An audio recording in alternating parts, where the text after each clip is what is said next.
Mr. President, last week, the Senate Health, Education, Labor, and Pensions Committee voted to advance President Obama's nominee for Secretary of Education, Dr. John King.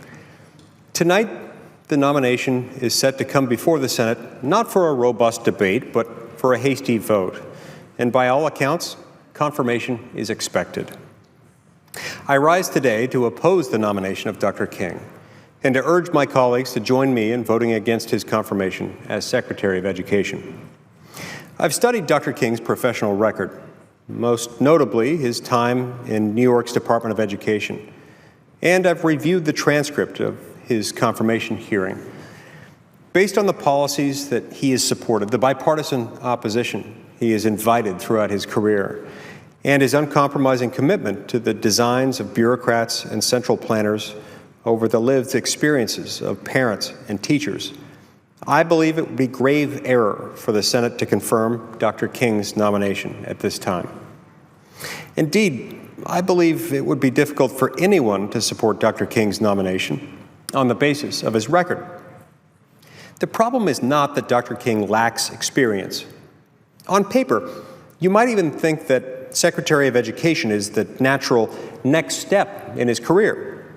After 3 years as a teacher and a brief stint managing charter schools, Dr. King has risen through the ranks of the education bureaucracy, climbing from one political appointment to the next.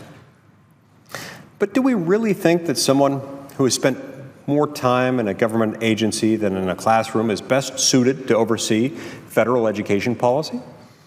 And more to the point, what matters isn't the jobs that someone has held, but the policies that that person has advanced. This, Mr. President, is the problem with Dr. King's nomination. Look closely at his record, especially look closely at the 3.5 years he spent as New York's education commissioner, where he forced on an unwilling school system unpopular Common Core curriculum and standards, an inflexible testing regime, and a flawed teacher evaluation system. All of this proves that Dr. King is the standard bearer of No Child Left Behind, the discredited K-12 regime that has become synonymous with dysfunctional education policy in classrooms and households all across America. This isn't just my opinion. It was the opinion of New York's parents, teachers, legislators, school board members, and superintendents, the vast majority of whom opposed and protested against Dr. King and the policies he championed while at the helm of the state's education department. Mr. President, this Congress and President Obama have promised to move federal education policy in the opposite direction established by No Child Left Behind. Under these circumstances, Dr. King, the embodiment of the failed K-12 status quo, is not the person who should be put in charge of the Department of Education. If confirmed, Dr. King would serve as the head of the Department of Education for 10 months until January 2017, when the next president is sworn into office. This may sound like an insignificant amount of time for a cabinet secretary to serve, but in reality, the next 10 months are crucially important to the future of federal education policy in America. Just a few months ago, Congress passed and President Obama signed the Every Student Succeeds Act, or ESSA, a bill that reauthorized the law governing federal K-12 education policy.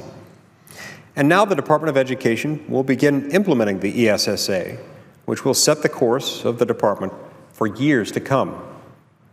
So what happens over the next 10 months within the Department of Education will have sweeping, far-reaching consequences for America's schools, teachers, and students. Consequences that will affect not just the quality of education students receive as children, but the quality of life available to them as adults. One of the most serious flaws of the ESSA, and one of the primary reasons I voted against the bill, is that it reinforces the same K-12 model that has trapped so many kids in failing schools and confined America's education system to a state of mediocrity for half a century. This is a model that concentrates authority over education decisions in the hands of federal politicians and bureaucrats instead of parents, teachers, principals, and local school boards. And there is no government official who is granted more discretion or more authority under the ESSA than the Secretary of Education. The ESSA purports to reduce the federal government's control over America's classrooms by returning decision-making authority to parents, educators, and local officials. For instance, there are several provisions that prohibit the Secretary of Education from controlling state education plans or coercing states into adopting federal standards and testing regimes. But when you look at the fine print, you see that in most cases, these prohibitions against federal overreach contain no enforcement mechanisms, only vague, aspirational statements encouraging the Secretary to limit his own powers. So the question is, if confirmed as Secretary of Education, would Dr. King adhere to the spirit of the ESSA and voluntarily return decision-making authority to parents, teachers, and local officials? There's little reason to believe that he would. Dr. King's former boss and would-be predecessor, Arne Duncan, certainly had no qualms about violating similar prohibitions against federal overreach found in No Child Left Behind.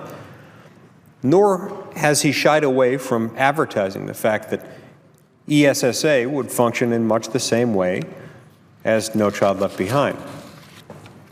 In an interview with Politico, Duncan discussed whether the ESSA would, in fact, reduce the federal government's control over America's classrooms.